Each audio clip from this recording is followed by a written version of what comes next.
Auzubillahiminash-shaytanir-rajeem. Bismillahir-rahmanir-rahim. Assalamu alaikum. Today the topic we are going to discuss is basically the continuation of the previous part, which I have already uploaded on the YouTube. It was basically about the anatomy of the heart, and this video will be for the investigations of the cardiovascular diseases. अब investigations basically हमारे पास दो तरह की हैं, एक है basic और एक है स्पेशल। अब बेसिक में क्या आता है हमारे पास कि ये हम आउटडोर पेशेंट्स के ऊपर अप्लाई कर सकते हैं, और जो हमारे पास बेसिक फर्स्ट लाइन जो होती हैं ना प्रिस्क्रिप्शन के लिए, वो हम किसी भी कार्डियोवैस्कुलर डिजीज़ की जो सबसे पहले हम किसी भी पेशेंट को प्रिस्क्राइब करेंगे, वो ये तीन हमारे पास इन्वेस्टिगेशन है। सबसे पहले ईसीजी आ जाता है, फिर एक्सरे आ जाता है, एंड देन एंडोकार्डियोग्राफी आ जाता है। स्पेशल में हमारे पास आ जाता है सीटी स्कैन इन्वेस्टिगेशन में, उसके बाद एमआरआई, देन कैथेटराइजेशन। ठीक है, अब सबसे पहले ईसीजी को देख लें। ईसीजी हमारे पास बेसिकली बताता है क्या है हमें कि किसी भी कार्डिक रिदम की डिस्टर्बेंस को, ठीक है, कंडक्शन को और चेंबर के साइज को। अब इसका ये बेसिकली हमारे पास टेस्ट किस चीज़ के लिए है, it is for the ischemia and infarction. अब इसकी बेसिस को देखें तो हमारे पास हमने ये पढ़ा था कि जो ऐसे नोड होता है वो डीपोलराइज करता है। जब उसकी डीपोलराइजेशन होती है तो वो फिर मिली एम्पियर्स में जो है ना वो करंट को प्रोड्यूस करवाता है, जो फिर आगे एवी नोड पे जाता है, और एवी नोड से फिर आगे बंडल ऑफ हिस के पास जाता है, और फिर बंडल ऑफ हिस से जो है वो पूरे वेंट्रिकल्स की तरफ जाता है जहाँ पे उसकी कॉन्ट्रैक्शन होती है। अब आगे हम आ जाएं तो बेसिकली हम एक नॉर्मल ईसीजी को देख लें तो नॉर्मल ईसीजी के तीन पार्ट्स होते हैं। Number 1 is P wave, then QRS, T wave. अब ये जो वेव्स हमारे पास बन रही है ना, ये बेसिकली हमारे पास जो भी करंट प्रोड्यूस करवा रहा है या किसी भी हार्ट स्पेसिफिक हार्ट के पार्ट्स जो है ना वो इन वेव्स को प्रोड्यूस करवाते हैं। जो पी वेव है ना वो तब बनती है जब ऐसे नोड जो होता है ना डीपोलराइज करता है। ऐसे नोड से डीपोलराइजेशन होगी, करंट प्रोड्यूस होगा। वो करंट जो होता है ना वो डिटेक्ट करता है मॉनिटर, उसके बाद उसको प्रिंट करता है ऑन टू द पेपर। ठीक है, इसको हम बेसिकली ईसीजी कहते हैं। अब ऐसे नोड ने जो डीपोलराइजेशन की और उससे जो करंट प्रोड्यूस हुआ ना उससे हमने बनवा दी पी वेव। पी वेव अब आगे क्या करेगी, पी वेव आगे आके एवी नोड की तरफ करंट देगी। अब एवी नोड ने क्या करवाना है, डिले करवा देना है वेंट्रिकल और एट्रिया की कॉन्ट्रैक्शन को। ये मैंने आपको पहले बता दिया था। ठीक है, अब इस एवी नोड में जो करंट प्रोड्यूस होगा ना वो बेसिकली इतना ज़्यादा हाई नहीं होता कि वो मशीन जो है वो डिटेक्ट कर सके, इसकी वजह से कोई भी वेव नहीं बनती। ठीक है, उसके बाद हम आ जाते हैं बंडल ब्रांच पे। बंडल ब्रांच पे जब आएगा करंट तो फिर वो हमारे पास क्यूआरएस कॉम्प्लेक्स बनवाएगा। ठीक है, क्यूआरएस कॉम्प्लेक्स क्या होता है, ये हाई हमारे पास पीक होती है। इसका जो दूसरा नाम होता है ना वो पीआर इंटरवल होता है, और ये बेसिकली जो है ना वो रिफ्लेक्ट करता है ड्यूरेशन एवी नोड की। अब इसके लिए हम देख लें, अगर हम नॉर्मल ईसीजी को देखें तो हमारे पास जो क्यूआरएस कॉम्प्लेक्स है वो बाकी सारी वेव से जो है ना वो हाई है। इसकी वजह क्या है कि ये क्या है, ये बंडल ऑफ हिस की वजह से प्रोड्यूस हो रहा है। बंडल ऑफ हिस क्या था हमारे पास, वो वेंट्रिकल की डीपोलराइजेशन में हमारे पास हेल्प करता है। अब लेफ्ट वेंट्रिकल जो है वो बाकी जितना भी हार्ट है उससे साइज में बड़ा है, इस वजह से क्यूआरएस कॉम्प्लेक्स भी जो होता है ना वो बड़ा हमारे पास बाकी ईसीजी से होता है। ठीक है, इसको हमने पीआर इंटरवल कह दिया। उसके बाद एक इंपॉर्टेंट एमसीक्यू हम देख लेते हैं। इंपॉर्टेंट एमसीक्यू में हमारे पास ये है कि अगर हमारे पास लेफ्ट या राइट बंडल ब्रांच की अगर उसके अंदर कोई भी हमारे पास इंजरी होगी इन दोनों ब्रांचेस की, तब हमारे पास डिले होगा इनटू द वेंट्रिकुलर डीपोलराइजेशन। इसमें आपके पास दूसरे और भी ऑप्शंस आ सकते हैं कि एट्रिया की डीपोलराइजेशन कम हो सकती है या फॉर एग्जांपल कुछ भी। ठीक है, अब इसमें क्या होता है हमारे पास जब भी इसकी इंजरी होगी ना लेफ्ट या राइट बंडल ब्रांच की, तब क्यूआरएस कॉम्प्लेक्स जो होता है ना वो वाइडन हो जाता है, चौड़ा हो जाता है। तो इससे हमें पता चल जाता है कि लेफ्ट वेंट्रिकल में प्रॉब्लम आ रही है।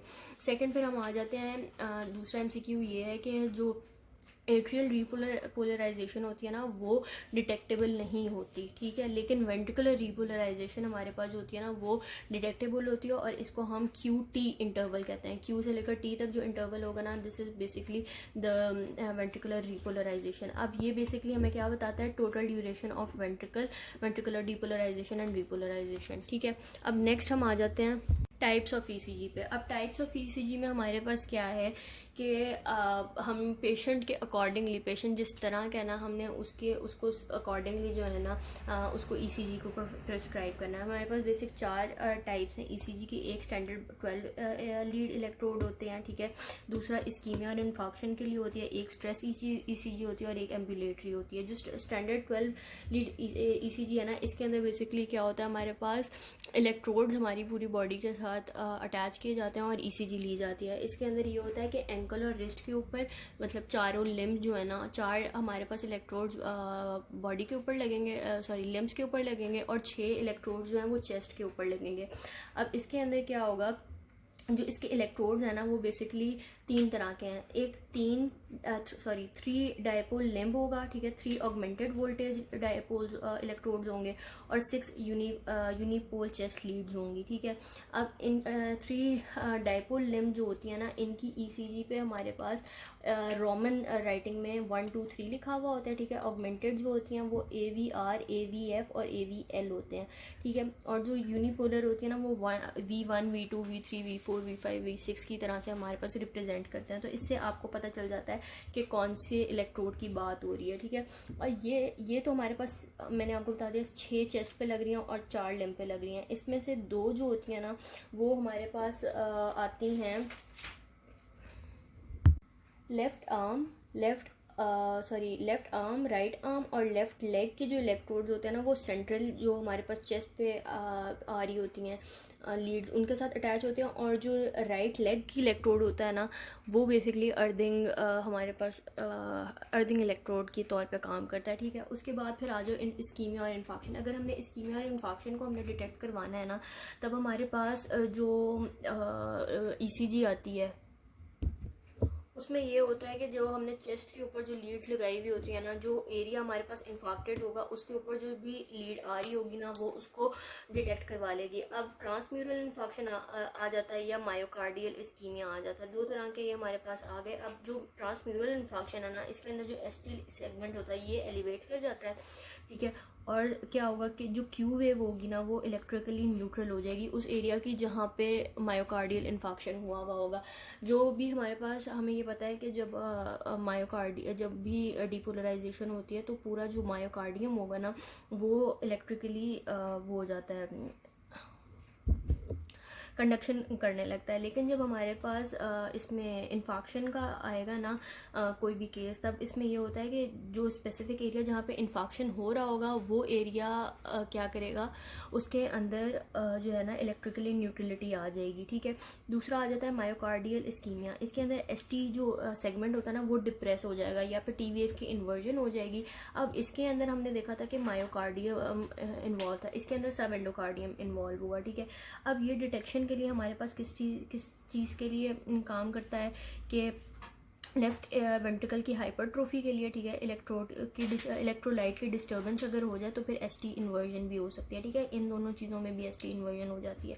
अब स्ट्रेस ECG आ जाता है। अब हमने जो ये दोनों ECG थी ना, इनके अंदर हमने जो इलेक्ट्रोड्स को अटैच करवाया था वो बेसिकली करवाया था to the shoulders, to the ankles and to the wrists, ठीक है। लेकिन जो स्ट्रेस ECG होती है ना, इसके अंदर हम ये करते हैं कि जो पेशेंट होता है ना उसके शोल्डर्स और हिप पे जो है ना वो इलेक्ट्रोड को अटैच करवाते हैं जो लिम्ब पे हमारे पास अटैच होनी थी उसको। और उसके बाद हम ना उसको किसी बाइसिकल या ट्रेडमिल अर्गोमीटर के ऊपर जो है ना वो उससे स्ट्रेस प्रोड्यूस करवाते हैं, ठीक है। अब उसके स्ट्रेस, फिजिकल स्ट्रेस हम देते हैं पेशेंट को, ठीक है। फिजिकल स्ट्रेस में अब क्या होगा कि जो पेशेंट है ना उसका हम बेसिकली मायोकार्डियल इस्कीमिया को जो है ना वो डिटेक्ट कर लेंगे, ठीक है। या इसके साथ 2 चीज़ें और डिटेक्ट होती हैं, that is basically coronary artery disease या फिर डायग्नोसिस ऑफ द एंजाइना या फिर स्टेबल एंजाइना एवेल्यूएशन के लिए हम इसको काम करते हैं, ठीक है।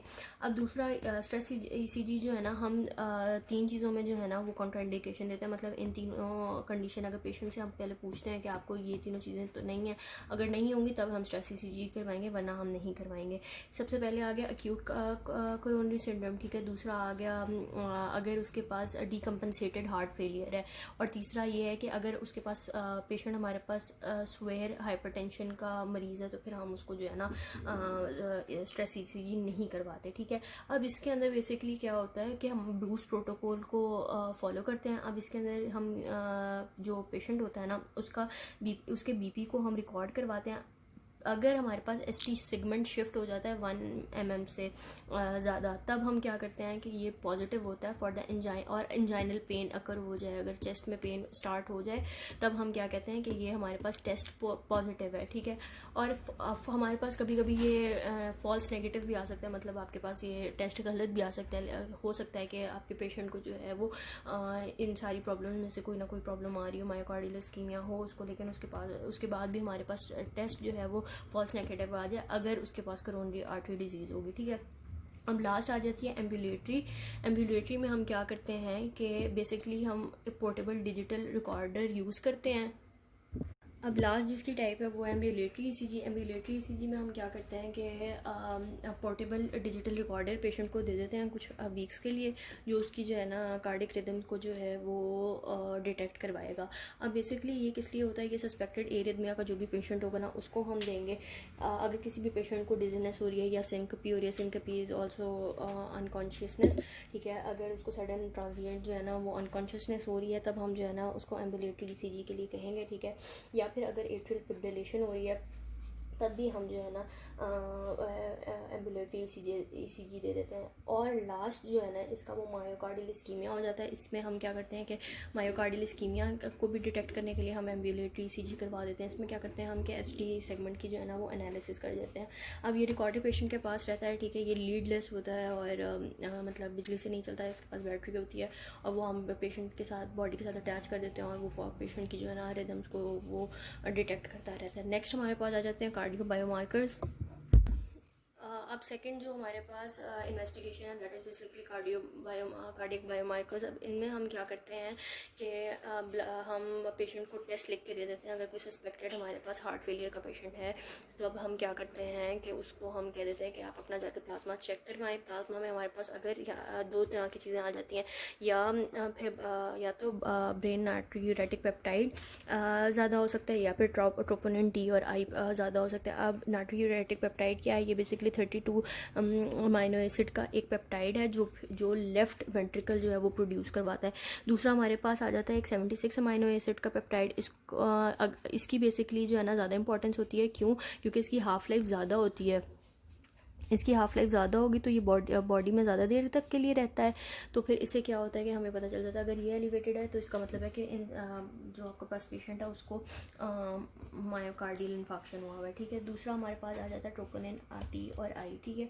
ट्रोपोनिन टी जो होता है ना टी और आई, ये बेसिकली क्या है, ये मसल्स में हमारे पास प्रेजेंट होता है, कार्डिक मसल्स में, और ये हमारे पास अगर हमारे पास मायोसाइट्स अगर डैमेज हो रहे हैं या उनकी नेक्रोसिस हो रही है, तब ये हमारे पास जो है ना ट्रोपोनिन टी और आई ये इंक्रीज़ हो जाते हैं बॉडी में।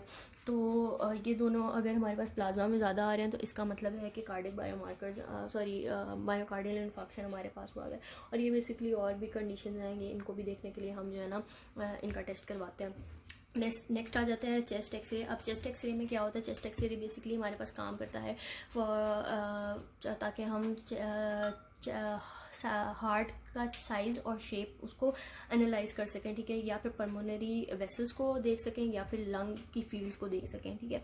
अब बेसिक जो हमारे पास कॉमनली जो सबसे ज़्यादा यूज़फुल इसकी प्रोजेक्शन है ना चेस्ट एक्सरे की, वो है पीए व्यू, ठीक है। कि आपने पोस्टीरियर साइड एक्सरे के सामने एक्सरे ट्यूब के सामने रखी और एंटीरियर साइड को हमने बैक पे रख दिया, ठीक है। अब एपी व्यू हमारे पास सिर्फ हम उन पेशेंट्स में करते हैं जिनकी जो है ना मूवमेंट वो बहुत ज़्यादा रिस्ट्रिक्टेड है, जो जैसे बेड साइड पेशेंट्स हो गए, तब हम जो है ना वो एपी व्यू उनको रेफर करते हैं।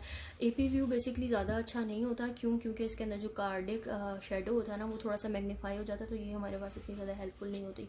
फिर हमारे पास लास्ट प्रोजेक्शन आ जाती है लेटरल और ऑब्लिक। ये बेसिकली हमारे पास हार्ट के लिए तो नहीं लेकिन बाकी चीज़ों के लिए काम करता है।